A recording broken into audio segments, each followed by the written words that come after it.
अक्षय तृतीया वैशाख मास के शुक्ल पक्ष की तृतीया तिथि को मनाई जाती है। माना जाता है कि इस दिन कोई भी शुभ कार्य करने के लिए पंचांग देखने की जरूरत नहीं है। अक्षय तृतीया पर किए गए कार्यों का कई गुना फल प्राप्त होता है।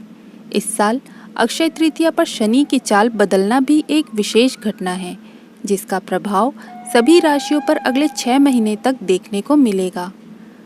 अक्षय तृतीया को अखा तीज के नाम से भी जाना जाता है।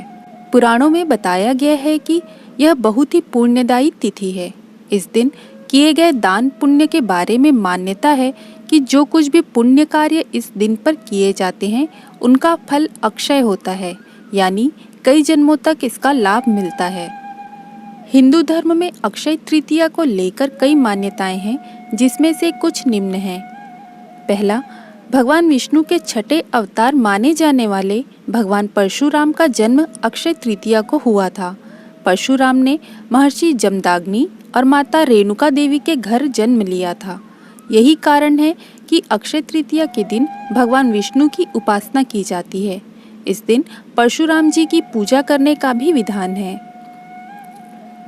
दूसरा, इस दिन माँ गंगा स्वर्ग से धरती पर अवतरित हुई थी।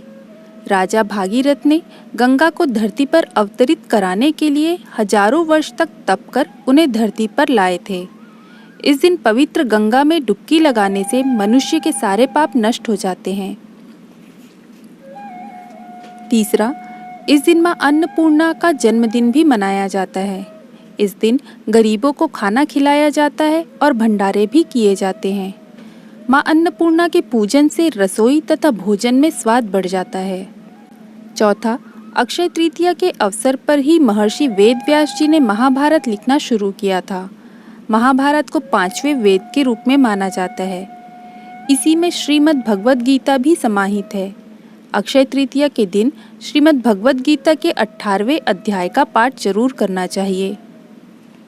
पांचवा, बंगाल में इस दिन भगवान गणेश जी और माता लक्ष्मी जी की पूजा कर सभी व्यापारी अपने लेखा जोखा की किताब शुरू करते हैं। वहाँ इस दिन को हलकथा कहा जाता है।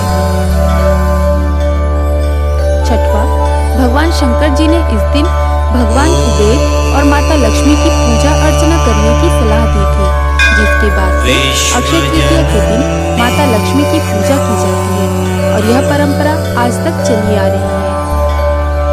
सातवां, अक्षय तृतीया के दिन ही पांडव पुत्र युधिष्ठिर को अक्षय पात्र की प्राप्ति भी हुई थी। इसकी विशेषता यह थी कि इसमें कभी भी भोजन समाप्त नहीं होता था। अक्षय तृतीया के दिन शुभ कार्य करने का विशेष महत्व होता है। अक्षय तृतीया के दिन कम से कम एक गरीब को अपने घर बुलाकर सत्कार पूर्वक उन्हें भोजन अवश्य कराना चाहिए। गृहस्थ लोगों के लिए ऐसा करना जरूरी बताया गया है। मान्यता है कि ऐसा करने से उनके घर में धन धान्य में अक्षय बढ़ोतरी होती है।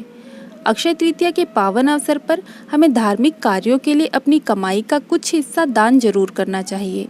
ऐसा करने से हमारी धन और संपत्ति में कई गुना इजाफा होता है।